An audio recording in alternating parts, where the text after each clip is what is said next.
Well, hey everybody, this is Chris DiFurio with Keys to the Shop. Welcome to another episode of Shift Break. Today's episode is brought to you by the Ground Control Cyclops Brewer from Voga Coffee.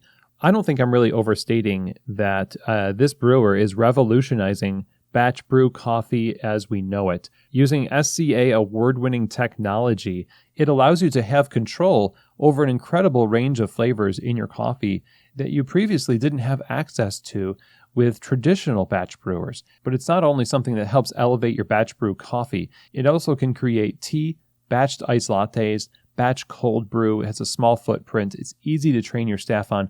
I mean, there's so much to love about this machine. Check them out over at groundcontrol.coffee. If you're looking to elevate your quality experience and to have a workhorse that's versatile at the same time, then I highly recommend looking into getting a Ground Control Cyclops brewer in your shop.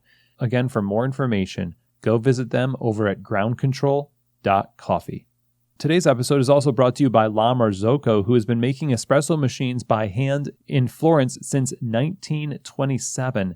That's how long they've been working alongside of specialty coffee retailers like you to make sure you get the most innovative and dependable equipment for your business. With machines like the KB90, which introduced straight-in locking portafilters for ergonomics, auto flush for increased cleanliness and speed, as well as built-in scales for precision. It's just an example of the kind of empathetic innovation in high standards that La Marzocco is known the world over for.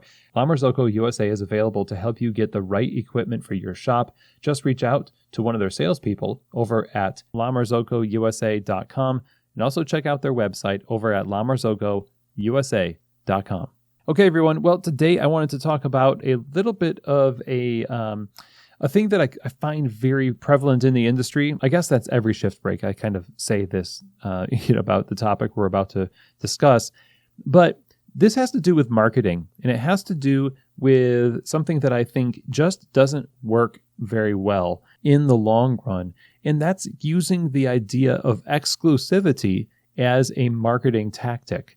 Now, there's lots of different ways that exclusivity can be taken and used as a marketing tactic. You can be the only one in town using a particular coffee, a coffee roaster, right?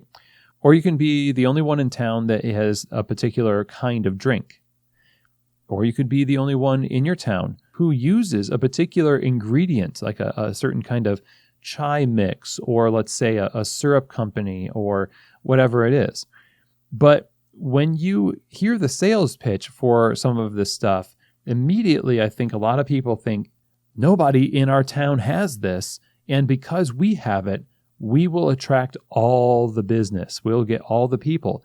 Now, there might be some truth to that at first, but over time, especially as markets develop, these businesses are all about creating more customers. So even if, for instance, the first example that we talked about, you are the only one in your town that serves this coffee roaster, but eventually you will not be the only one. Most of the time, if you're the only one in the market that has that coffee, it's because they want to open up that market for their coffee. It's just business. And so you might have a short window of exclusivity that you are banking on being a lot longer. The same thing can be said for a menu item that you invent. Like if your team comes up with a combination of ingredients and a way of serving something, maybe you start shaking certain lattes or something like that, and then you see the kind of buzz there is around that. Oh, this new coffee shop, they use stand mixers to make the coffee milkshakes. Nobody else does that. That's amazing. Well, guess what's going to happen? Eventually, somebody else is going to start doing it. And then we get to hear all the complaining about how, somebody stole my idea and it wasn't really your idea. And even if it was your idea, unless you've actually gone through the process of trademarking and patenting and things like that, it's basically just open season on your ideas. The only thing keeping people from actually just ripping things off most of the time is because they don't want to be the one to rip it off. But it takes just one or two, and then it becomes kind of a common thing. There's a lot of people right now, for example, like Onyx Coffee. I don't think they've ever complained about this. They're a trendsetter in so many ways. Onyx Coffee Lab in Fayetteville, Arkansas, came up with the Smortato, where it's a cortado, it's a chocolate rimmed glass with graham crackers and a blowtorch, a marshmallow on top. It's really decadent looking. As far as I know, they were the first people to really put that out there. And now I'm seeing tons of people take the exact same name, exact same composition, put it on their menu, but that's the way the market goes. I mean, I came up with certain designs in latte art a long, long time ago that just started to become normal in latte art. You open up the possibility in your area, it is open to everybody. So it stops being special. And then to the last example, if you have a certain kind of ingredient, like you're the only one that serves Big Train chai, or you serve Lotus energy drinks, or you ship in a particular type of chocolate for your mochas, eventually someone's going to be like, let's get that too. And now their customers have it. And maybe they'll siphon off some of your customers. So to me, this is a losing game of just constantly having to innovate for the sake of some short-term gains, but it misses the whole point of differentiation. We have an old episode called Differentiation Takes Time.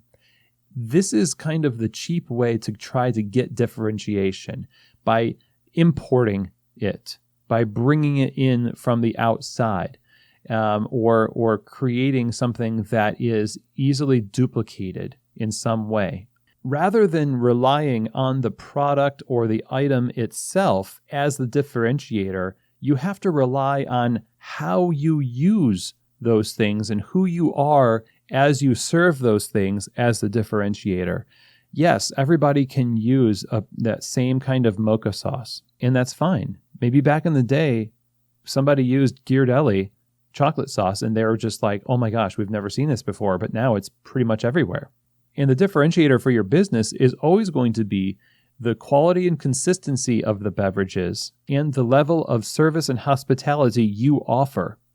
And all of that combined creates a personality of your business over time. So it's not so much, look, I'm using a unique ingredient or I have a unique drink. It's more like, yes, we have these. That's part of it. It's really cool. And we're going to keep doing that. We want to have some unique things. We want to have seasonal beverages. We want to innovate. Okay. But really, it's all about who we are while we do that, and not so much the fact that we are doing it. Because as you know, anybody who has the money to buy the stuff can do it. But who are you while you're doing it? Those differentiators of quality and consistency and service and hospitality are the core, and they are the concern that you should always have. And don't put all of your eggs into the basket of exclusivity for menu items, ingredients, roasting partners, things like that, because those things fade away. But what does not fade away is the reputation that you build over time while serving your community. So I hope that this episode was helpful. Thank you so much for taking the time to join me, and I will see you here next week on another edition of Shift Break, from keys to the shop.